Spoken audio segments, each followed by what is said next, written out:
ولا قوة إلا بالله العلي العظيم. أعوذ بالله من الشيطان الرجيم. بسم الله الرحمن الرحيم. الحمد لله الذي جعل الحمد مفتاحا لذكره وسببا للمزيد من فضله ودليلا على آلائه وعظمته.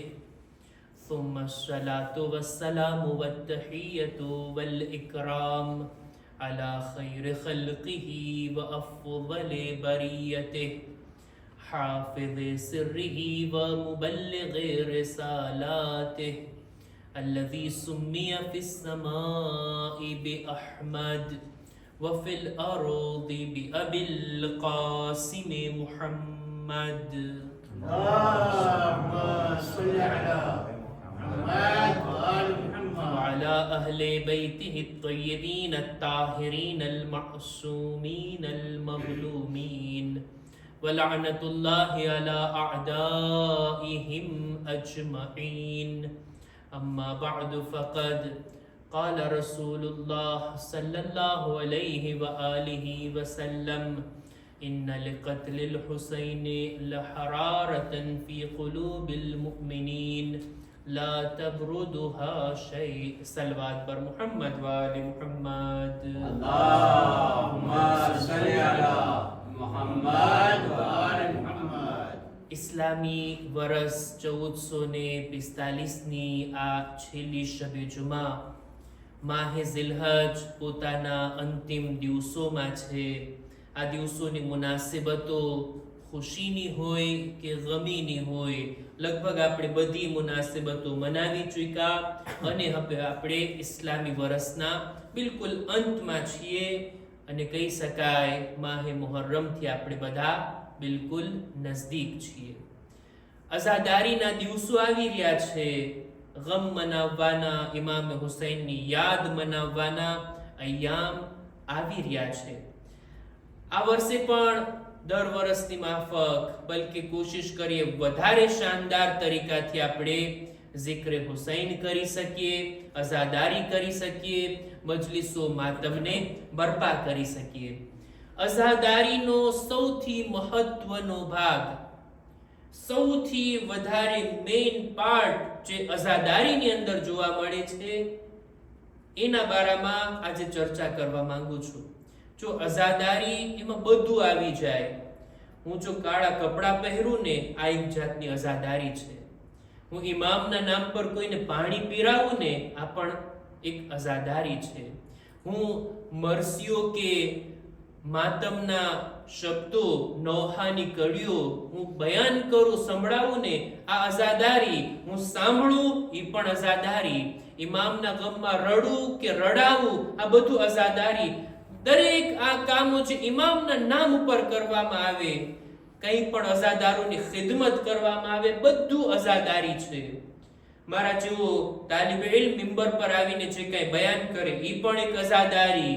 આપ મુમિનીન સમય કાઢીને દૂરથી આવો, મજલિસમાં શિરકત કરો, આ પણ છે અઝાદારી. દરેક ઈ કામ જે ઇમામના નામ ઉપર અંજામ આપવામાં આવે, એ છે અઝાદારી. પણ અઝાદારીનો સૌથી મહત્વનું કામ એ છે મજલિસ. આપણે જે મજલિસમાં હાજરી આપીએ, મજલિસમાં શિરકત કરીએ, આ સૌથી મહત્વનો ભાગ. શું બની શકે અઝાદારીના અય્યામ આવે, આપણે બધું કરીએ પણ મજલિસમાં હાજરી ના આપીએ? મજલિસ વગર અઝાદારી તસવ્વુર ના થઈ શકે, એની કલ્પના ના થઈ શકે. મજલિસ આ અઝાદારીનો મહત્વનો ભાગ. આ મજલિસની અંદર મારે શું મેળવવાનું છે, મારે શું હાસિલ કરવાનું છે, મારે મારા વજૂદમાં, મારા ઇલ્મમાં, મારા દિલો દિમાગમાં, મારી રૂહમાં કઈ વાતનો ઉમેરો કરવાનો છે આ મજલિસ થકી? આ એક સવાલ અય્યામે અઝાની શરૂઆતમાં જ આપણા મગજમાં હોય અને એનો જવાબ આપણે તલાશ કરી લઈએ. એક હદીસને મારે બયાન કરવી છે કે જેની અંદર માસૂમ બયાન કરે છે કે આ મજલિસોની અંદર કેવી મજલિસોમાં શિરકત કરવી, કોની મજલિસોને સાંભળવી, કોના શબ્દોને આપણા દિલો દિમાગમાં ઉતારવા, એના બારામાં રસૂલ ખુદા સલ્લલ્લાહુ અલૈહિ વસલ્લમ ફરમાવે છે.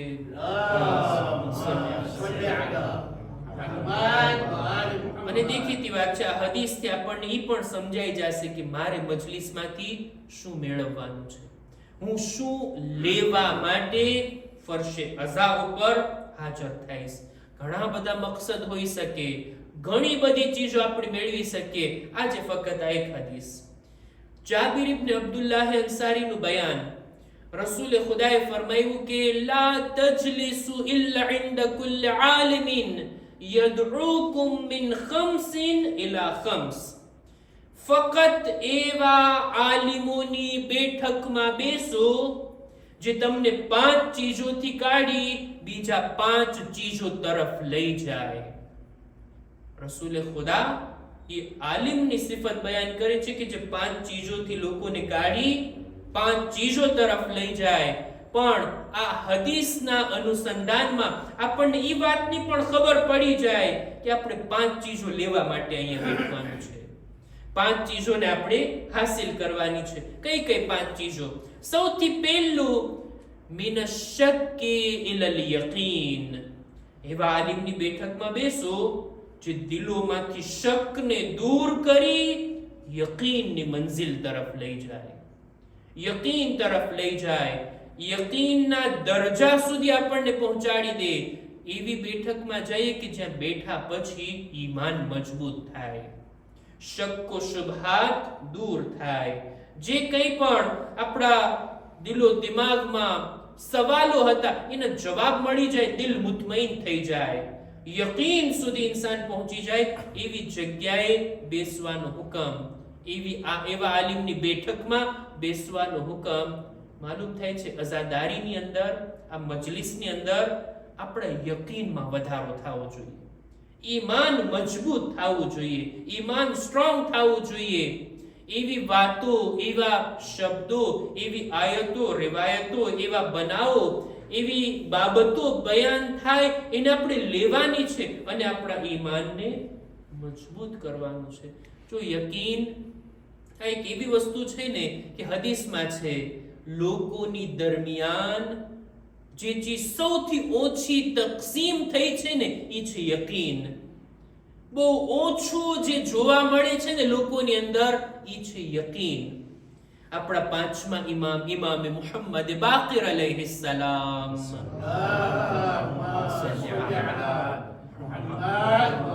એક હદીસની અંદર બયાન કરે છે કે ઈમાન ઇસ્લામ કરતા એક ઊંચા દરજાનું નામ છે. પહેલા ઇસ્લામ, પછી ઈમાન. ઈમાન કરતા ઊંચો દરજો છે તકવા, અને તકવા કરતા ઊંચો દરજો છે યકીન. યકીનના દરજા સુધી કોઈ માણસ પહોંચી જાય, એનું દિલ યકીનથી ભરપૂર થઈ જાય, પછી માણસ બહેતરીન દરજા ઉપર છે. અને આ મતલૂબ છે જિંદગીમાં એવા કામો, એવી વાતો, એવા શબ્દો, એવી બેઠકો, એવી ચીજોનો મુતાલિઓ કે જેનાથી આપણું યકીન મજબૂત અને વધારે મજબૂત થાય. યકીન કઈ ચીજો ઉપર, કઈ ચીજો ઉપર મારે યકીન રાખવાનું છે અને એની નિશાની પણ શું છે? ફરી પાછી એક હદીસ રસૂલે ખુદા સલ્લલ્લાહુ અલૈહિ વસલ્લમ ફરમાવે છે,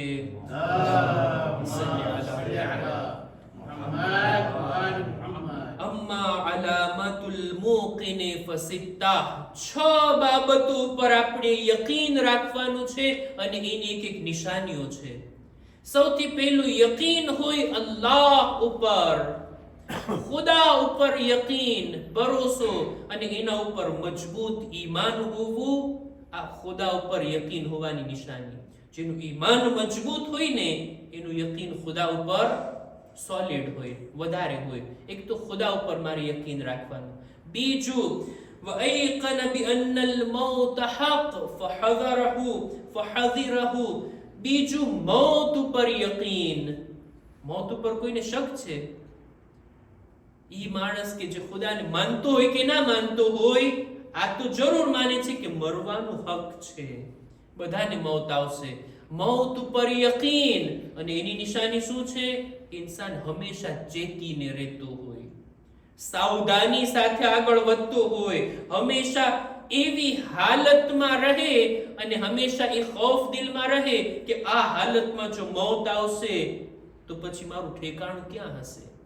હંમેશા પોતાના આમાલ, પોતાના કામ, પોતાના દરેક એક્શનની તરફ ધ્યાનપૂર્વક નજર રાખતો હોય. મરવાનું છે, એક દિવસ દુનિયાથી જવાનું છે, હંમેશા રહેવાનું નથી. પેલું ખુદા ઉપર યકીન, બીજું મૌત ઉપર યકીન, ત્રીજું વાયકન બિઅન્નલ બઅસ હક, ત્રીજું કયામતના દિવસ ઉપર યકીન કે એક દિવસ ઊભા થવાનું છે, ખુદાની બારગાહમાં હાજર થવાનું છે, બધા લોકોને જીવંત કરવામાં આવશે, ત્યાં મારે પણ ઊભું થવાનું છે. અને જ્યારે ઊભા થાશું ને, નામે અમલ આપણા હાથમાં હશે ને, જેવા કામો કર્યા હશે ને, બધાને ખબર પડી જશે. યૌમ તુબલસ સરાઇર, કયામતનો દિવસ છે ને ત્યારે કોઈ ચીજ કોઈથી છુપેલી નથી, બધું રોશન, બધું અયાન. અત્યારે આપણે બધા સાથે બેઠા છીએ, કોના ગુનાહ કેટલા છે કોઈને ખબર નથી, કોના કામો કેવા છે કોઈને ખબર નથી, કોના દિલમાં શું છે કોઈને ખબર નથી. પણ કયામતમાં એવું નહીં હોય. બધા મહશૂર થશે ને, બધા કયામતના મેદાનમાં ઊભા હશે ને, બધું દેખાઈ આવશે. આ કામા કર્યા, આ ગુનાહ કર્યા, આ કામો લઈને આવ્યો છે, બધું અયાન હશે. ત્યારે જ્યારે બધાને ખબર પડી જશે મારા ગુનાહ આટલા છે, કેવી રૂસવાઈ, કેવી બેઇજ્જતી, કેવી જિલ્લત ઇન્સાનને મહેસૂસ થશે. અને કયામતનો દિવસ અમુક કલાકનો થોડી છે, 24 કલાકનો થોડી છે, આટલો લાંબો દિવસ. ઈ દિવસમાં રૂસવા અને જલીલ થવાથી બચવાનો બંદોબસ્ત અહીંયા દુનિયામાં કરશે કોણ? જેના દિલમાં કયામતનું યકીન હોય. ત્રીજું, કયામતના દિવસ ઉપર યકીન. અને ચોથું, વૈકન બિઅન્નલ જન્નત હક ફશ્તાqa ઇલૈહા. ચોથી ચીજ, જન્નત ઉપર એનું યકીન. બહરહાલ જન્નતનો વાયદો ખુદાએ કર્યો છે, આ જન્નત મોજૂદ છે, એનો શૌક દિલમાં પેદા કરશે અને એના તરફ આગળ વધવાની કોશિશ કરશે, એવા કામ કરશે કે જે ઇન્સાનને જન્નત તરફ લઈ જાય. પણ જન્નતનું યકીન તો પહેલા હોય, પછી એ રસ્તા ઉપર આગળ વધશે. પાંચમું, જહન્નમ ઉપર યકીન. અને એનાથી બચવાના, એનાથી નજાત પામવાના કોશિશમાં લાગેલો હોય, જેના દિલમાં જહન્નમ ઉપર યકીન હોય. અને છઠ્ઠું, વયકન બિઅન્નલ હિસાબ હક. હિસાબો કિતાબ ઉપર યકીન હોય કે એક દિવસ છે કે જ્યારે મારાથી આખી જિંદગીનો હિસાબ લેવામાં આવશે. એટલે જ મુમિન ઈ છે જે કયામતના હિસાબ ઉપર યકીન રાખતો હોય ને, દુનિયામાં પોતે જ પોતાનો હિસાબ કરી લે છે, પોતે જ પોતાની નેકીઓના ગુનાહનો હિસાબ કરી લે. નેકી થઈ, ખુદાનો શુક્ર, ગુનાહ થયા, ફૌરન તૌબા અને ઇસ્તિગફાર. પોતે જ પોતાનો હિસાબ જો રોજે રોજનો રાખતો હોય, એને પછી કયામતના દિવસે હિસાબ આપવામાં મહેનત નહીં પડે. યકીન 6 બાબતો પર અને એના એક એક અસર ઇન્સાનની જિંદગીમાં જાહેર થવા જોઈએ. હું હદીસને બયાન કરી રહ્યો હતો. રસૂલે ખુદાએ ફરમાવ્યું કે એવા આલિમની બેઠકમાં બેસો જે 5 ચીજોથી કાઢીને 5 ચીજો તરફ લઈ જાય. સૌથી પહેલું, શકથી કાઢી અને યકીન તરફ લઈ જાય. બીજું, વમિનર રિયાઈ ઇલલ ઇખલાસ. એવા ઉલમાની બેઠકમાં બેસો કે જે રિયાકારીથી કાઢી ખુલૂસ તરફ આપણને લઈ જાય, આપણા અમલને પાક કરવા તરફ લઈ જાય. જે કંઈ અમલ થાય ખુદા માટે, જે કંઈ કામ થાય ખુદા માટે.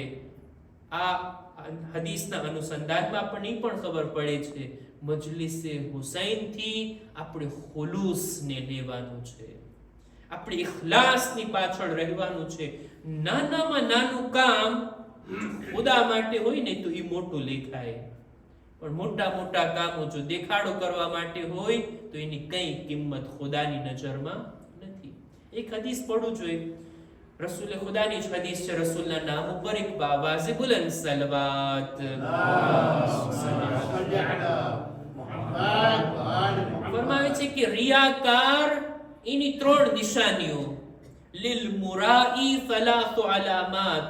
રિયાકારની 3 નિશાનીઓ. પોતાની પરીક્ષા લેવી હોય ને, મારા અંદર ખુલૂસ છે કે રિયાકારી, આ 3 બાબતોથી ખુદ પોતાને અજમાવી શકાય. આવી રિવાયતો સામાન્ય રીતે ખુદ પોતાની પરીક્ષા માટે હોય. આપણે બીજાની એક્ઝામ નથી લેવાની. ઓલો રિયાકાર છે, ઓલો ખુલૂસ વાળો, એનો ફેસલો કરવા વાળો હું કોણ? પણ મારી જાત વિશે તો આવો સવાલ કરી શકું ને. રસૂલ ફરમાવે છે રિયાકારની 3 નિશાની. સૌથી પહેલું, ઇબાદત કરવામાં આળસ કરે જ્યારે તે એકલો હોય. તન્હાઈની અંદર એકલામાં નમાઝ પઢવી હોય, બીજી કોઈ ઇબાદત કરવી હોય, એને આળસ ચડે. બિલકુલ થાકેલો, બિલકુલ એનું મન નથી, દિલ નથી લાગતું, કંટાળો આવે છે. પણ જો કોઈ એની ઇબાદતને જોતું હોય, પછી જુઓ એની ઇબાદત. બીજી નિશાની, જ્યારે કોઈની સામે ઇબાદત કરતો હોય ત્યારે એની ઇબાદત એકદમ ફૂર્તિ વાળી, સારા રૂકુ, સજદા, લાંબા લાંબા કુનૂત, એની તિલાવત, એનું ખુશુ અને ખુશુ. આ બીજી નિશાની કે એકલો હોય. પેલી નિશાની એકલો હોય ત્યારે એને આળસ ચડતી હોય. બીજું, જ્યારે લોકોની દરમિયાન ભલે એક માણસ એને જોતો હોય ત્યારે ઇબાદત સરખાઈથી અંજામ આપતો હોય. અને ત્રીજી નિશાની રિયાકારની છે કે એને ખપતું હોય દરેક નેક કામ ઉપર એના વખાણ કરવામાં આવે. દરેક નેકી ઉપર, દરેક સારા કામ ઉપર અપેક્ષા રાખતો હોય, ઓલો મને વખાણ કરે, ઓલો મને શાબાશી આપે. ના, જો કામ ખુદા માટે, તો ખુદા મારા વખાણ કરે ને. ખુદાથી વખાણની અપેક્ષા રાખીએ ને. શા માટે મખલુકે ખુદાથી વખાણની અપેક્ષા રાખીએ? આ 3 નિશાની રિયાકારની. રસૂલે ખુદાની હદીસને બયાન કરી રહ્યો હતો, એવા આલિમની બેઠકમાં બેસો જે રિયાકારીથી કાઢી ખુલૂસ તરફ લઈ જાય. ત્રીજું, વમિન રગબતી ઇલા રહબા. એવા આલિમની બેઠકમાં બેસો જે દિલોમાંથી દુનિયાની મોહબ્બતને કાઢી અને આખિરતની મોહબ્બત તમારા દિલમાં પેદા કરે. દુનિયાની મોહબ્બતથી દૂર કરી, દુનિયાથી દૂર રહેવાની અને આખિરત તરફ રજૂ થવાની પ્રેરણા આપતો હોય. અને ચોથું, વમિનલ કિબ્રી ઇલા તવાઝુ. એવા ઉલમાની બેઠકમાં બેસો કે જે તકબ્બુરથી કાઢી તવાઝુ અને મોદેસ્તી સુધી લઈ જાય. તકબ્બુર અને અભિમાનથી આપણને દૂર કરી નમ્રતા, મોદેસ્તી, એના તરફ આપણને લઈ જાય. તકબ્બુર, શેનું તકબ્બુર? કઈ ચીજનું અભિમાન? નહીં, અબુ તુરાબના માનવા વાળા ખાકસાર હોય, નમ્રતા વાળા હોય, તવાઝુ વાળા હોય, આવી ચીજ તરફ લઈ જાય. અને પાંચમું, વમિનલ ગશ્શી ઇલન નસીહા. દગો, ફરેબ, ચીટિંગ થી દૂર કરી અને આપણને લોકોની ભલાઈ ચાહવા તરફ લઈ જાય. એવા ઉલમાની બેઠકમાં બેસવાનો રસૂલ ખુદાએ હુકમ આપ્યો. માલુમ થાય છે આ હદીસથી, આ હદીસના અનુસંધાનમાં, કે આપણે જ્યારે ઉલમાની બેઠકમાં જઈએ, મજલિસોની અંદર જઈએ, શરૂઆતથી જ, અય્યામે અઝાની શરૂઆતથી જ આ 5 ચીજો આપણી નજરમાં હોય. મારે આ લેવાનું છે, ભલાઈના રસ્તાને લેવાનું છે, નહીં દગો અને ફરેબના રસ્તાને. મારે યકીન તરફ જવાનું છે, શકથી દૂર રહેવાનું છે. મારે ખુલૂસના રસ્તાને અપનાવવાનો છે, રિયાકારીથી દૂર રહેવાનું છે. મારે દુનિયાની દોસ્તીથી દૂર રહી અને આખિરતની લાગણીને દિલમાં પેદા કરવાની છે. અને મારે તકબ્બુર અને અભિમાનથી દૂર થઈ તવાઝુ અને નમ્રતા તરફની સફર તય કરવાની છે. આ અય્યામે અઝા, આ મજલિસોના દિવસોની અંદર આપણે કંઈ ને કંઈ હાસિલ કરવાની નિયતથી ફરશે અઝા પર આવીએ. અને યાદ રાખીએ, જે નિયતથી આપણે આવ્યા હશું ને, ચોક્કસ આ દરથી આપણને મળવાનું છે, આપણને હાસિલ થવાનું છે. જેવી નિયત, જેવા વિચારની સાથે આપણે ફરશે અઝા પર આવશું, એ આપણને મળવાનું છે. લ્યો અઝીઝો, વાતને અહીંયા જ હું અટકાવું. માહે ઝિલહજના દિવસો ખરેખર અજીબ છે. આખા વર્ષની અંદર જેટલી મુનાસિબતો છે એમાં માહે ઝિલહજ જેવી ઇબાદતો અને મુનાસિબતો એક અનોખી છે. માહે ઝિલહજ ઈ છે કે જેની અંદર જનાબે મૂસા કોહે તૂર પર ગયા અને 10 દિવસ વધારે રોકાણા. આપણે નમાઝ પઢ્યા ને શરૂઆતમાં, વવાઅદના મૂસા 30 લૈલા. માહે ઝિલહજના ઈ દિવસો, આ તારીખો એવી તારીખો હતી કે જેમાં જનાબે ઇબ્રાહીમ જનાબે ઇસ્માઇલને લઈને જાય છે મિનાના મેદાન તરફ. કે ઈદ કુરબાનની મુનાસિબત આપણે મનાવ્યા. માહે ઝિલહજના દિવસો ઈ છે કે જેમાં રસૂલે ખુદા અમીરુલ મુમિનીનને ગદીરના મેદાનમાં લઈને જાય છે અને મૌલા તરીકે એલાન કરે છે.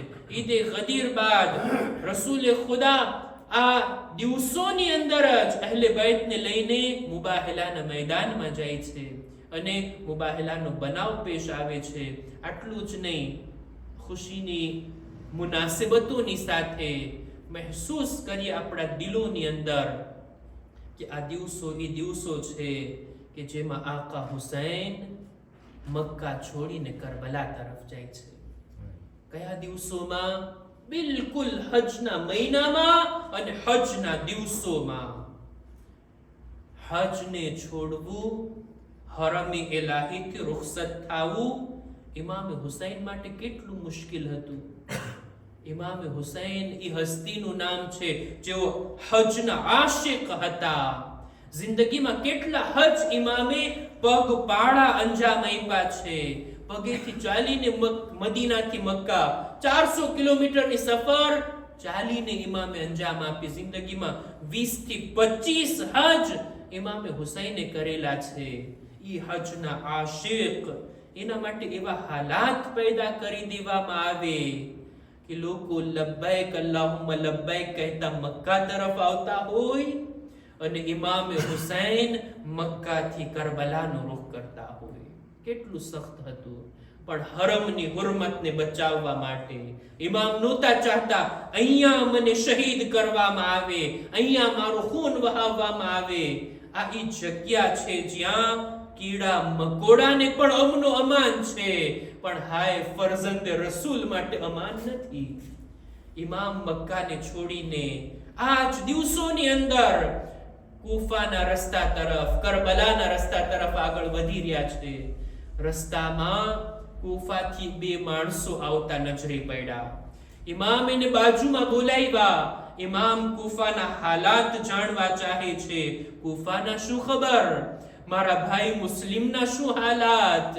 પેલા 2 માણસો આજુબાજુમાં જોઈ અને કહે છે, મૌલા જો એકલામાં તમને સમાચાર આપીએ તો બહેતર રહેશે. ઇમામ કહે છે, આ બધા મારા ચાહવા વાળા છે, મારા અહેલે હરમ છે, બધાની સામે મને કૂફાના હાલાત બયાન કરો. ઇમામની સામે આ લોકો રજૂઆત કરે છે, મૌલા જ્યારે અમે કૂફાથી નીકળી રહ્યા હતા અમારી નજરોએ જોયું કે ઝાલિમો મુસ્લિમની લાશના પગમાં દોરી બાંધી અને મુસ્લિમના જનાઝાને કૂફાની ગલીઓમાં ફેરવતા હતા. આ સાંભળવું હતું. ઇમામ કલમે ઇસ્તિરજા બયાન કરે છે, ઇન્ના લિલ્લાહ વ ઇન્ના ઇલૈહિ રાજિઉન.